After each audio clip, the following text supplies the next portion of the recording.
Le dossier est hors norme, la procédure inédite.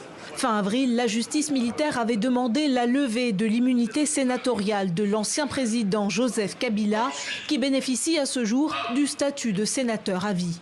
Une requête dont l'examen a débuté ce jeudi au Palais du Peuple par la lecture des chefs d'accusation. 1. Participation au mouvement insurrectionnel en assurant les communications des insurgés. 2. La trahison en entretenant des intelligences avec une puissance étrangère, en l'occurrence le Rwanda, ou avec ses agents, le mouvement terroriste M23 AFC. 3. La participation à des crimes de guerre. Mais en RDC, la levée de l'immunité d'un ancien chef de l'État nécessite une autorisation du Congrès, c'est-à-dire une réunion conjointe des deux chambres du Parlement. Selon moi, que ce réquisitoire de l'ancien chef de l'État ne doit pas être traité au niveau du Sénat, plutôt au niveau du Congrès. Les débats se sont poursuivis à huis clos, sans annonce concrète. Le processus devrait être long et suscite de nombreuses interrogations quant à son bon déroulé. Ces dernières semaines, Jacquemain Chabani, vice-premier ministre chargé de l'Intérieur, et Constant Moutamba, ministre de la Justice, ont accusé Joseph Kabila de jouer un rôle actif dans le conflit armé en cours dans l'est du pays. Tandis que Félix Tshisekedi va encore plus loin. Selon le président, Joseph Kabila serait même à l'origine de l'AFC M23, le groupe armé qui contrôle actuellement plusieurs villes du Nord et du Sud Kivu.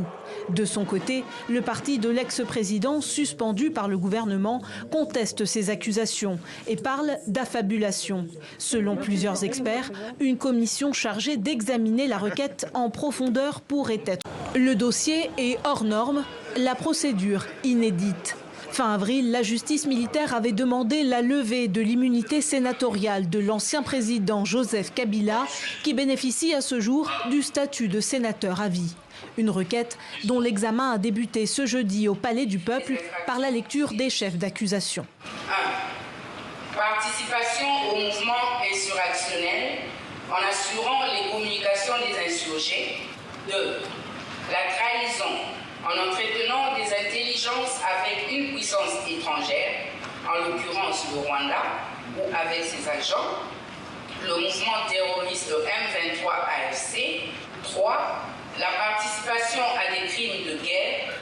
Mais en RDC, la levée de l'immunité d'un ancien chef de l'État nécessite une autorisation du Congrès, c'est-à-dire une réunion conjointe des deux chambres du Parlement.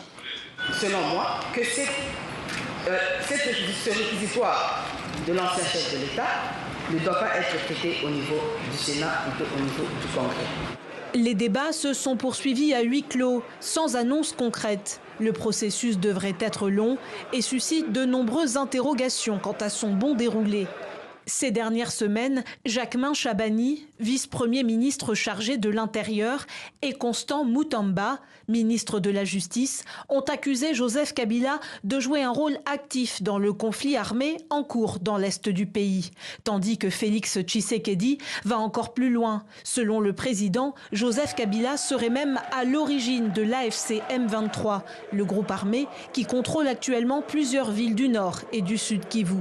De son côté, le parti de l'ex-président, suspendu par le gouvernement, conteste ces accusations et parle d'affabulation. Selon plusieurs experts, une commission chargée d'examiner la requête en profondeur pourrait être constituée. Cette commission aurait pour mission d'auditionner Joseph Kabila, pour le moment toujours en exil. Le dossier est hors norme, la procédure inédite. Fin avril, la justice militaire avait demandé la levée de l'immunité sénatoriale de l'ancien président Joseph Kabila, qui bénéficie à ce jour du statut de sénateur à vie. Une requête dont l'examen a débuté ce jeudi au Palais du Peuple par la lecture des chefs d'accusation. 1. Participation au mouvement insurrectionnel en assurant les communications des insurgés. 2. La trahison en entretenant des intelligences avec une puissance étrangère, en l'occurrence le Rwanda, ou avec ses agents, le mouvement terroriste M23 AFC. 3. La participation à des crimes de guerre. Mais en RDC, la levée de l'immunité d'un ancien chef de l'État nécessite une autorisation du Congrès, c'est-à-dire une réunion conjointe des deux chambres du Parlement. Selon moi, que ce réquisitoire de l'ancien chef de l'État ne doit pas être traité au niveau du Sénat, plutôt au niveau du Congrès. Les débats se sont poursuivis à huis clos, sans annonce concrète. Le processus devrait être long et suscite de nombreuses interrogations quant à son bon déroulé.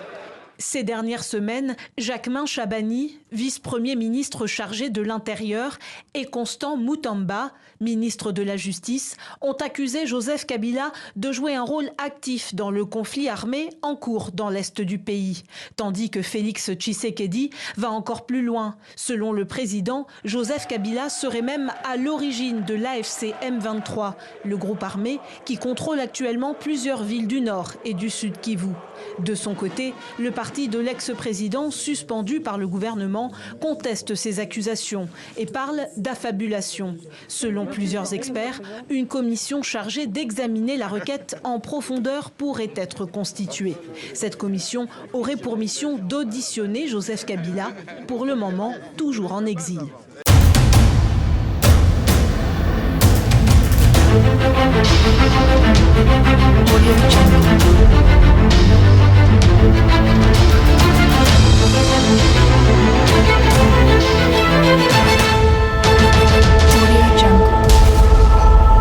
Grand merci à vous tous qui nous suivez et bienvenue à ce nouveau numéro de votre émission dédiée à une réflexion sur Congo Live. Pour aujourd'hui, nous allons nous atteler sur la plénière qui s'est passée hier au niveau du Sénat sur la levée des immunités de Joseph Kabila Kabange. Nous allons bien sûr parler sur cette date historique du 17 mai qui marque la libération de la République démocratique du Congo par l'AFDEL à l'époque, conduite par Mouzé Laurent Désiré Kabila. Nous allons aussi parler de la ville province de Kinshasa, comme vous le savez bien, les enjeux. Aujourd'hui, cette ville est presque abandonnée et il sera question aussi de parler de la situation sécuritaire à l'Est. À vous tous ceux qui nous suivez, bienvenue à ce nouveau numéro. Nous allons commencer par la partie Est, nous allons prendre le Nord, Sud Kivu, Tokomanabeni, puisqu'il y a des réalités qui se passent ici au Congo, il y a des réalités qui se passent en Afrique, de Konanga, sur Makas, Toko piqué crise au Koufi. Le pays que nous aimons tant, la République démocratique du Congo, aujourd'hui est en souffrance. Au moment où il y a cet accord-là qui se fait encore attendre, il y a la République démocratique du Congo et le Rwanda qui est en train de discuter. Il y a l'ambassadeur ou l'envoyé spécial de Donald Trump qui continue à offrir ces offices pour que la République démocratique du Congo et le Rwanda tombent, puissent tomber à un accord pour résoudre la situation sécurité à l'est de la République démocratique du Congo. Mais en temps, il y a le M23 qui viole le cessez-le-feu. Le M23 continue à gagner du terrain.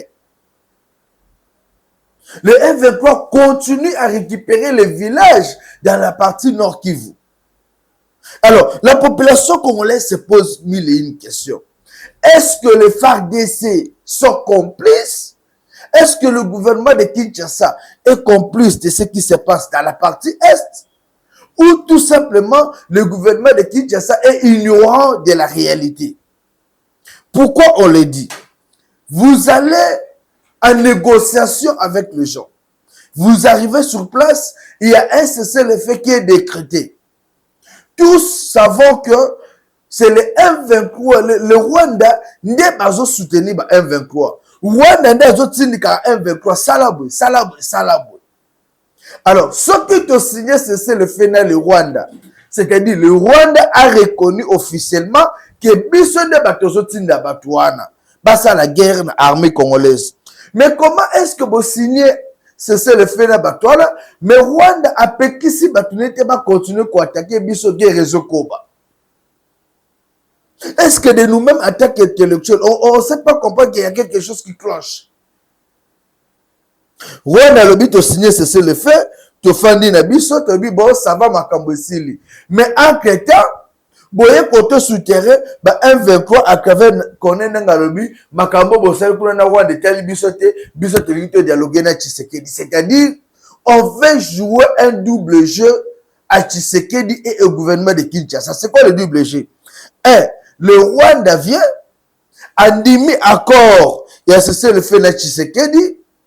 Entre-temps, andimi accord pour l'exploitation des mines.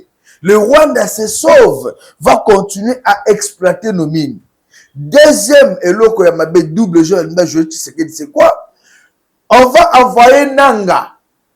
Tu dois continuer à faire la guerre, faire la pression pour qu'il y ait brassage et mixage. Puisque nous avons besoin que les militaires rwandais adhèrent au sein de l'armée, nous avons besoin que les politiques, les civils M23 adhèrent dans les institutions politiques du pays afin d'imposer la force rwandaise au sein de la République démocratique du Congo. Alors aujourd'hui, la RDC normalement devait imposer aussi un veto au Rwanda. Nous négocions avec vous, vos gens continuent la guerre, soit on abandonne les négociations, soit vous demandez à vos gens de quitter d'abord le territoire congolais. Comment on peut négocier avec le Rwanda, mais en tout cas, le Rwanda continue à tisser le feu pour que guerre résale. Comment on peut continuer à négocier avec le Rwanda, mais en tout cas, l'armée rwandaise continue à tuer en République démocratique du Congo dans la partie Est? Est-ce que tu as qu'on réfléchir plusieurs fois? Est-ce que tu as qu'on changer tes façons de il y a qu'on analyser, il y a qu'on réfléchir? Puisqu'en vrai dit, c'est comme si le pays est pris en otage. C'est comme si le pays est abandonné. C'est comme si Moutounio Soutozo Samakamunenge Moko Alingi. Or, en réalité, on devrait réfléchir. Mboka tozo kende wapi, tozo sala nini, tozo sala nini. Mais aujourd'hui, Nanga et le M23 continuent à gagner du terrain. Quand on pose la question aux gens de Kolabisa FARDC, que nous soutenons, que nous aimons beaucoup les Wazalendo, les FARDC disent, ils observent le cessez-le-feu. Vous observez le cessez-le-feu, Munguna continue d'akunayo, azo violer maman nabino, azo bomabana nayo, toi tu dis tu as observé le cessez-le-feu. Ça c'est une honte pour ces grands pays, la République démocratique du Congo. C'est une honte pour le gouvernement. On ne peut pas observer un cessez-le-feu dans le moment où Munguna azo bomate. Oye koboma, to bundanano. Ce qui se combattent, que c'est le fait zalaki, bayoki ke bitumba ezali, balobanine e botika. Tokotika. Mais pour l'instant, M23 ne va gagner terrain. Baouto récupérer ba village mususu. Bazo continue koboma batu, copier biloka ba maman. Mais batu baza ana Kinshasa, bofani ka mobozo pesa ka ordre kuna, bo observer c'est le fait. C'est le fait là to observer ngo ti wapi. C'est le fait autoluka to observer ngo ti wapi. Bato bazo kufa kuna na est. Est-ce que baza banyama? Population azo souffrir kuna na est. Est-ce que baza banyama? Est-ce qu'aujourd'hui tu as une solution moko palliative, solution moko ya malam une fois pour toutes pour dire fini avec des guerres? Botikana makamo bosa la biso teza négociation. Est-ce qu'on ne peut pas imposer cela na ba voyou wana ba M23? Est-ce qu'on ne peut pas appeler Nanga Koyebisaye, fini, retire déjà Bozonga la Goma, comme Bosepeda Kofa la Goma, Bofa la Goma, laissez les négociations avancer. Puisque à cette allure, le plus grand perdant c'est le Congo, c'est le gouvernement congolais. Bah impôt, bah taxe surtout les autres qui n'ont pas Rwandais, les autres personnes ont possibilité à cause de Bongo, il y a qu'il y milieu en République, et nous on est là. Moi que ceux qui n'ont pas rêvé. Munguna zo contaminer bon observer c'est le fait. Yanini. Aujourd'hui, ce qui me fait mal, c'est la façon dont le Wazalendo se comporte. Le Wazalendo n'attaque plus comme avant. La question que tout le monde se pose, qui a découragé le Wazalendo? Qu'est-ce qui fait que le Wazalendo, pas comme a découragé, Batika ba M23, ba n'a gagné du terrain? Est-ce que les Wazalendo sont démobilisés? Est-ce que les Wazalendo ne sont pas subventionnés, ne sont pas payés? Il y a moins de découragés, ou qu'est-ce qui se passe? Et le gouvernement n'est pas clair envers la population. La question aujourd'hui, est-ce que le gouvernement a un verrouillé? Est-ce que le gouvernement a battu Makambo et Zoleka? Le chef de l'État est le premier citoyen du pays. On suppose qu'il est au courant de tout ce qui se passe. Mais pourquoi il n'y a pas de solution? Il n'y a pas de mesures idoines. Aujourd'hui, pas plus que ce de faire ça, nous devons faire ça. C'est bien qu'on attend, il y a des accords de gauche à droite. Mais la réalité sur terrain, c'est là où la population pleure.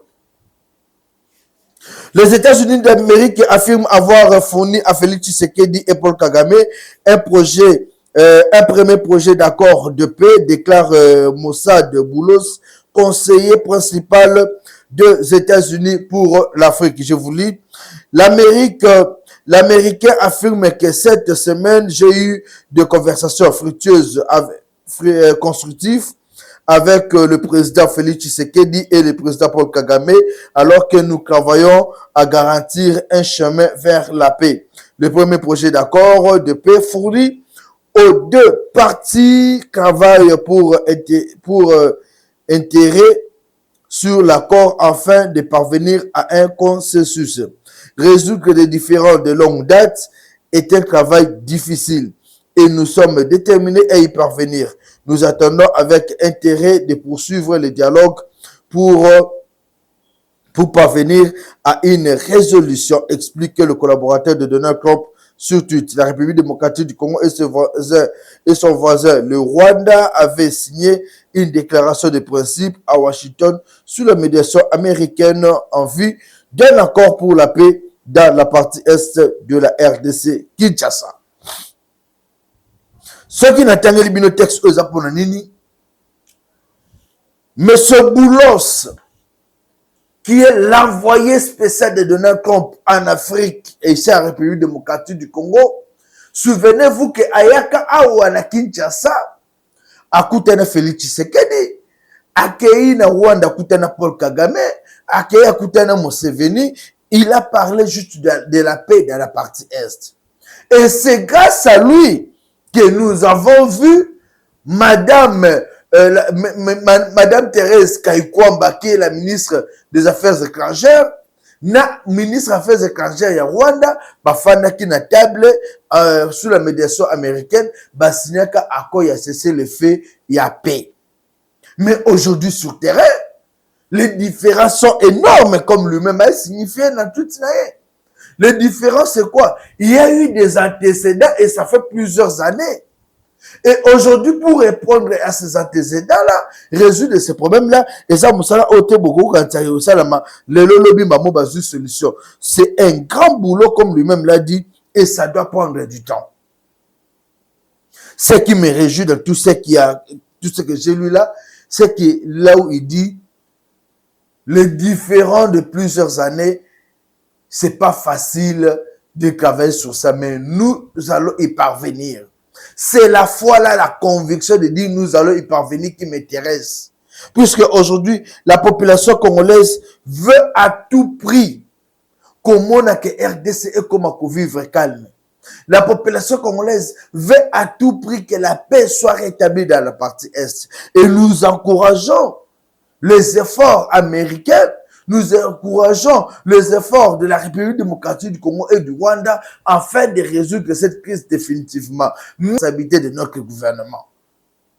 Le gouvernement de la République démocratique du Congo doit être responsable. Bala la pongité. On négocie, mais en même temps, on doit riposter tel qu'on est attaqué dans la partie Est. N'oubliez pas, Joseph Mobutu, avant de partir, Mobutu était aussi attaqué dans la partie Est, mais en quelque temps, il y avait des négociations avec Kabila. Père. Mobutu a son bunda, mais en quelque temps, la partie Est, kuna bitumbezo ezo bunda. Il y a son négocié. A mekiba négociation, et si maté, jusqu'à ce que Mobutu a l'ongwa. Alors aujourd'hui, avec le régime Tshisekedi, c'est que l'on craint que sont dans le même système. Bino bozo c'est là accord, Entre-temps, il y a des opposants qui jouent pour que l'accord soit signé. Entre-temps, il y a le M23 qui gagne du terrain. On sera surpris que l'accord soit signé en Rwanda et disons aux États-Unis d'Amérique. Le 15 juin, les États-Unis d'Amérique, c'est l'accord que surtout qui est dans sa commune à Kenge à côté de Kinshasa. Et là, ça va surprendre. Je m'excuse. Ça va surprendre tout le monde.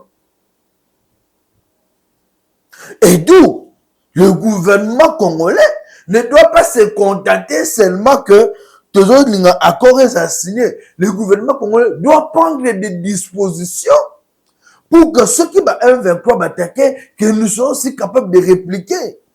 On doit éviter toute surprise désagréable. Je vais vous rappeler une chose. Aujourd'hui, c'est le 17 juin, le 17 mai. Bisognos tous célébrer Mouzé Nengaya ko libéré Mboka République démocratique du Congo. Ça fait déjà 28 ans. 28 ans depuis que Mouzé a contacté Mboka Oyo. Ayeto, ministre de liberté, libération, Bouenabou.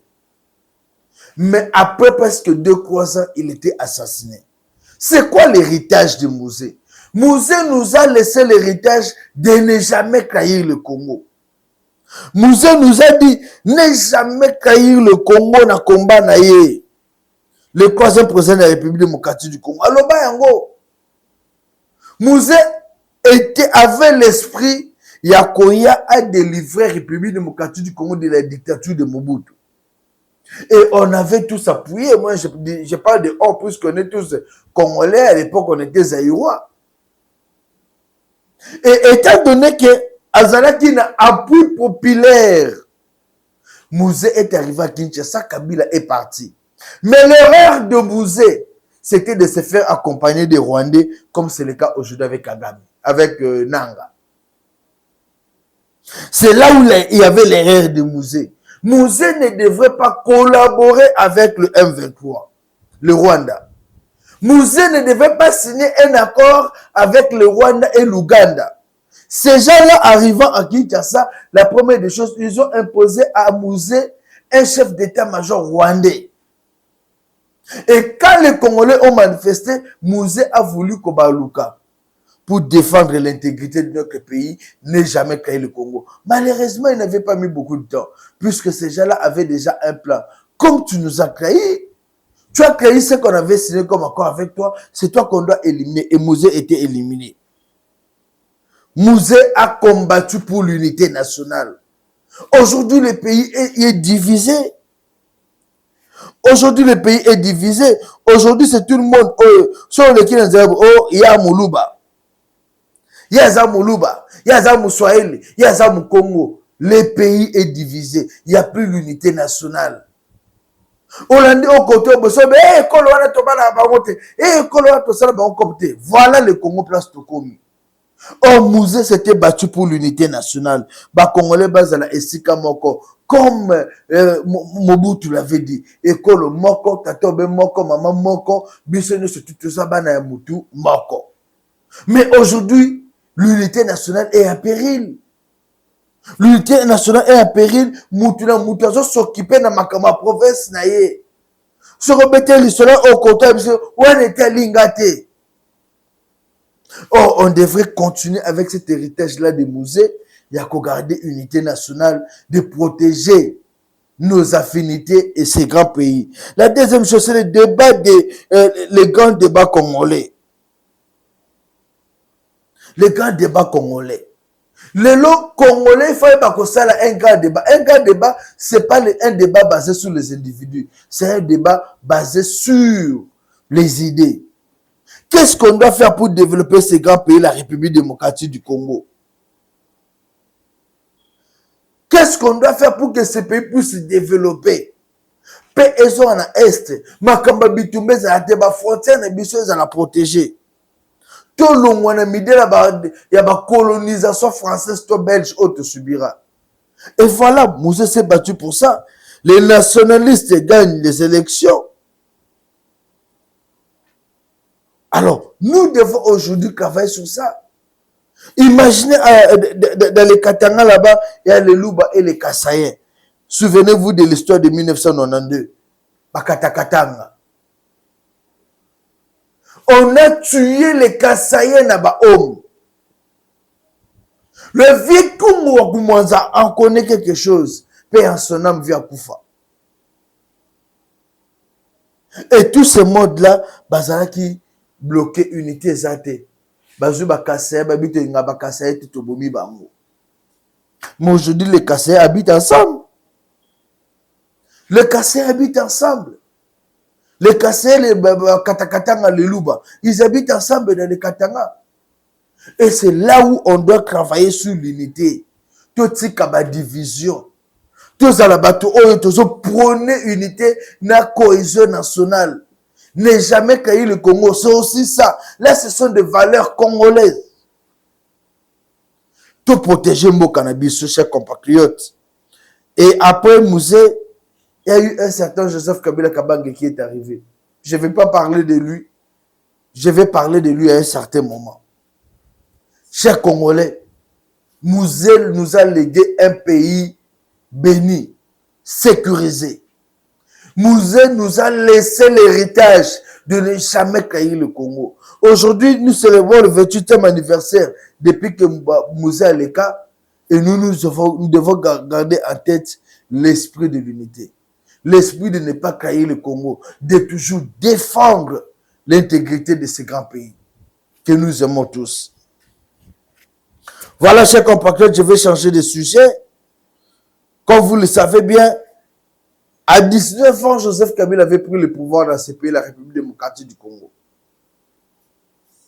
Joseph Kabila est arrivé président de la République, a bandi Moussala Naye.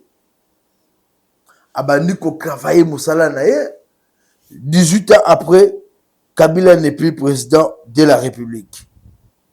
Mais étant donné que il n'était plus président de la République, Kabila devrait rester comme conseiller national. Il devait rester comme conseiller national. Et Kabila devait soutenir son prédécesseur, son mouton à remplacer. Basololaka, après ça qui est conseil sur les réalités qui se passent sur le terrain. Mais malheureusement, ils ont fait que 2 ans ensemble, coalition FCC Cash. Et moi, Kutana, et moi, Solola, il y avait des différends, et jusqu'à ce qu'il y ait eu coupure. Kabila Tshisekedi ne collabore plus. Et Mboke Koti na pito pale ne to se vivre. Mboke Komi na pito pale. Oui, sali que Tshisekedi akena kona ye. Comment il s'appelle? Kabila na kona ye. Mais en fait, c'est la population qui en souffre. Et 18 ans après, Kabila n'est plus président de la République. Aujourd'hui, Kabila est traduit en justice. Les immunités de Kabila doivent être levées. Et le Sénat hier s'est réuni en plénière. Après plusieurs débats, ils ont amené le dossier dans la commission Moko pour que cette commission-là y travaille et apporte na bandeko ya Sénat des belles résolutions qui vont pouvoir mettre en pratique. Alors, moi je me pose des questions. Là, en tout cas, c'est privé. Avant toute image, il y a Sama Lokonde. Il y a des questions que je me pose. Est-ce que ceux qui va lever l'humilité, il y a Joseph Kabila Kabange, guerre écossais dans l'Est?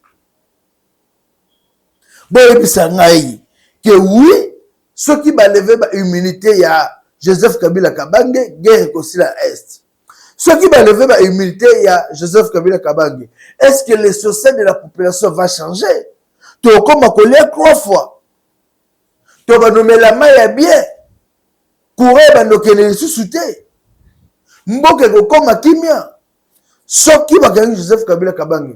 Est-ce que paix et besoin dans la partie Est? Ceux qui va gagner Joseph Kabila Kabange. Est-ce que la fonctionnaire de l'État? Barubano futa mamalam peut du temps qu'on a dette. Joseph Kabila n'est pas n'importe qui dans ce pays. Je l'ai toujours dit. Alors aujourd'hui, lever les immunités de Joseph Kabila Kabange serait un danger pour ce grand pays. Tout peut arriver à tout moment. Au niveau du Sénat, au niveau de l'Assemblée nationale, la plupart des gens qui sont là-bas sont des kabilistes et ne sont pas sincères. Au fond d'eux, ils savent que je suis kabiliste et je ne suis pas sincère. Il ne faut pas croire que ces gens-là viendront pour vous aider, vous. Alors, M. Samalou Konde, tu as mal joué ta carte. Je suis désolé. Mais Kabila ne devrait pas partir. Ne devait pas subir ce que vous êtes en train de le faire là. Makamaba lever immunité, il faut élongwa. Ensuite, ce qui a été la séance plénière d'hier, où tout s'est bien déroulé, on doit se le dire. Tout s'est bien déroulé et chaque personne a donné son idée. Chaque personne a donné ce qu'il avait comme matière. Je voulais suivre et puis on se retrouve après.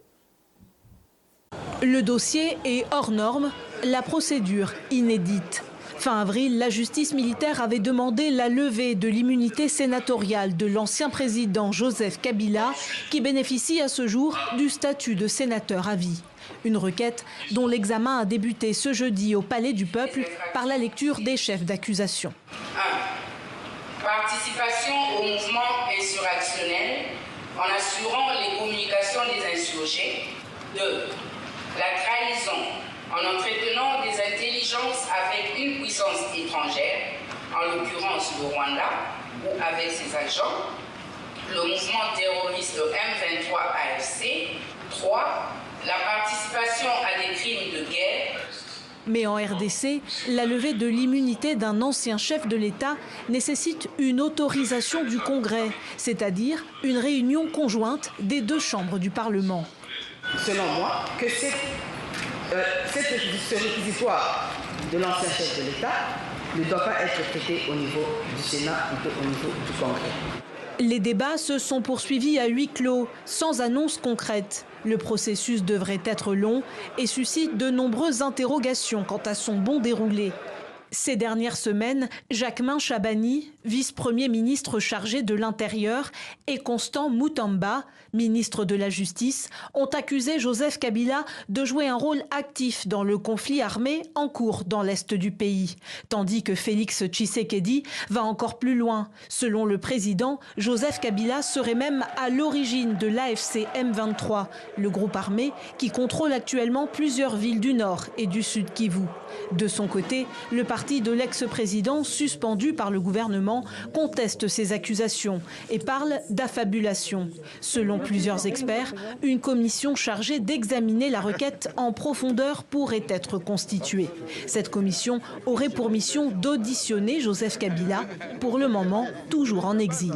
Voilà, je pense que vous avez vu. Alors, à Congo, quand on voit qu'il y a un problème, on se dit tout le Bélabisso. Et Kabila l'a compris, je suis sûr. Kabila a compris que tout le monde n'est pas tout le monde. Tout le monde n'est pas tout le monde. Réfléchissons pour ce pays. Alors, nous allons prendre ce grand sujet. On nous apprend qu'il y a des militaires ougandais qui parlent les lingala. Awa tokota ki tonota la makambu ya paix dans la partie est et puis précisément totali na Beni, totali na Mboko na Goma, mais awa tokota na Beni. Ces derniers temps, j'entends beaucoup parler M. Jules Ngongo, qui est le porte-parole de l'armée et aussi du gouverneur militaire, Johnny Doumbouya. Jules Ngongo nous a dit ceci. Plusieurs localités et cités qui étaient contrôlées par le M23, aujourd'hui, c'est récupéré par le FARDC. Mais je vais contredire M. Jules Ngongo. Vous ne nous avez pas dit la vérité. Dites-nous la vérité que jusque-là, l'armée congolaise se bat pour récupérer, mais on n'a pas encore récupéré. Si vous aimez le Congo, dites aussi la vérité à la population. Si vous aimez le Congo, c'est clair. À Beni, il y a des choses impossibles qui se passent. À Beni, même là où le gouverneur militaire est, il y a beaucoup de choses qui se passent. Il y a des choses incroyables. L'exploitation des minéraux, il y a des tueries. L'armée ougandaise est entrée chez nous, sans même l'aval du Parlement. Et cette armée continue à créer la désolation dans la vie de différents de la population. Mais vous trompez l'opinion pour dire on est en train de prendre des dispositions. Vous prenez quelles dispositions? Puisqu'il y a des accords qui continuent à être signés avec l'armée ougandaise que tout le monde dénonce. Quand on dénonce, on vous dit cette armée-là n'est pas sincère.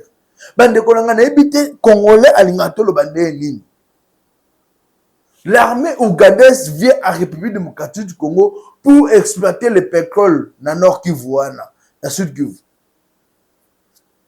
L'armée ougandaise vient à République démocratique du Congo pour imposer sa marque, exploiter nos minéraux, nos pétroles côté Beni. Il y a un général en Ozolo Baningabi. Donc c'est l'armée ougandaise qui commence aujourd'hui à contrôler le territoire Wana. Alors il faut que télémé là-bas encore Moussoussou. Oui, on a besoin d'argent. Oui, il faut faire des concessions pour que le pays retrouve sa paix. Mais non, il y a qu'à signer complètement à l'aveugle. Non. Aujourd'hui, la RDC est en panne de vitesse. La RDC est abandonnée. Yemokora va abandonner. Et vous allez nous dire, non, Masolo dit bien. L'armée ougandaise a détruit la partie nord, la nord Kivu Ituri. Et les Congolais sont en larmes. Les Congolais ne supportent plus. Les Congolais se posent une question. L'Issoumani ni tosala na mboka oyo. J'appelle le général Jules Ngongo à modifier ses propos.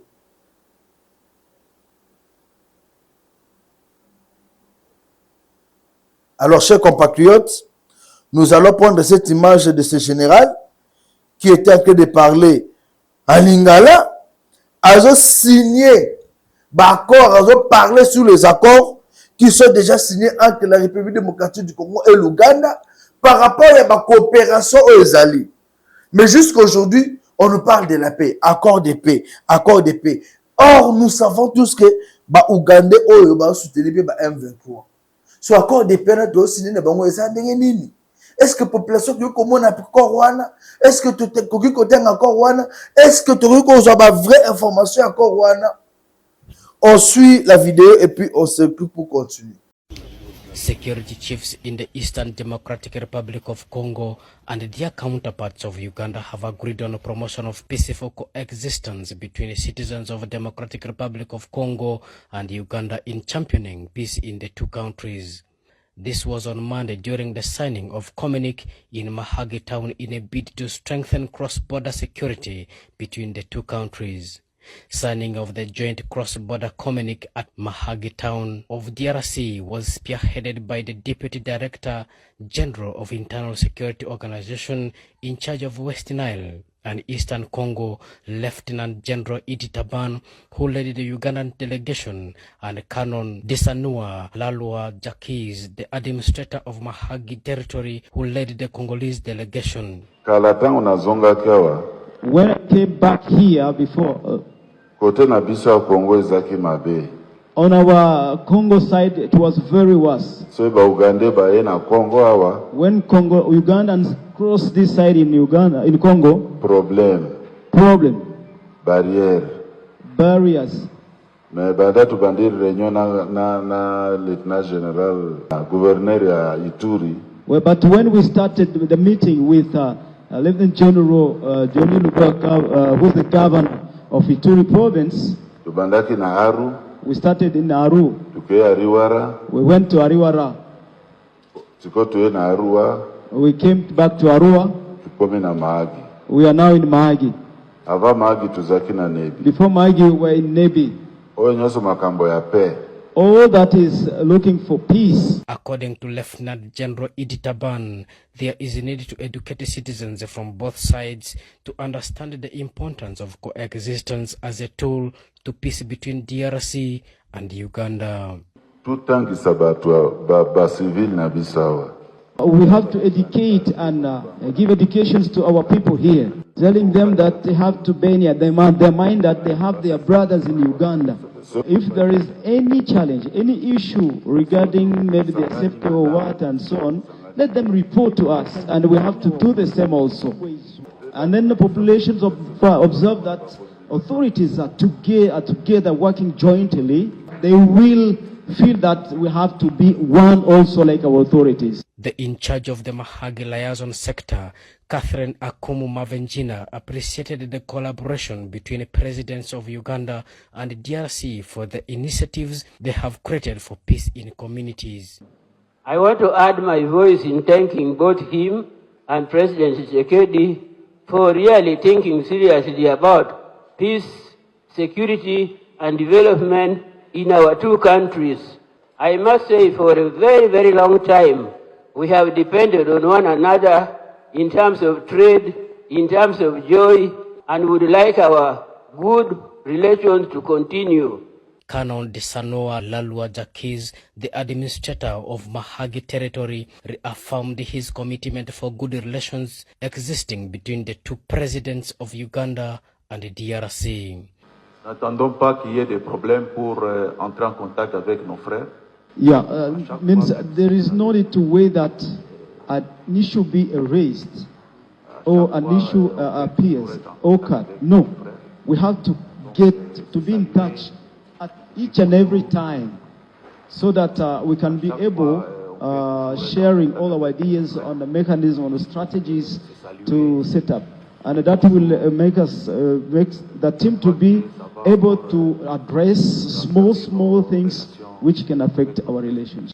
The communique focused on cross-border security, countering cross-border crimes, cooperation of immigration and promotion of cross-border trade, among others. Voilà.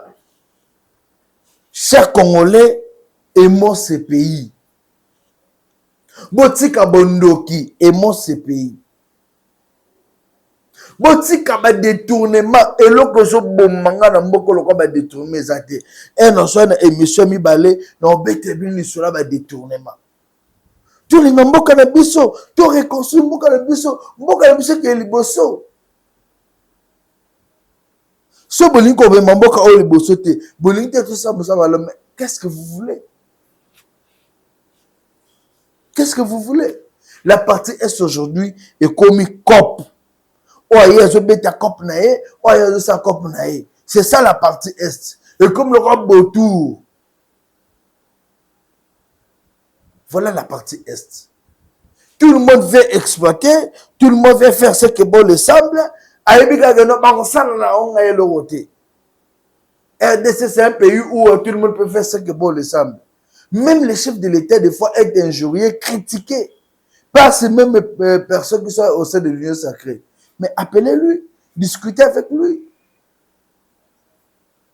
Tu sais que ce n'est pas difficile. Tu sais que tu es calmement. Alors nous voulons que la paix règne dans ce pays. Nous voulons que l'unité puisse régner dans ce pays. Nous refusons tout esprit de division. Les évêques attendent d'être reçus par le chef de l'État. Peut-être qu'il y aura un dialogue en Senko. Mais que cela se passe aisément, calmement, sans débat. Un grand merci à vous tous ceux qui nous avez suivis. Merci de votre fidélité sur Congo Live et bonne suite des programmes.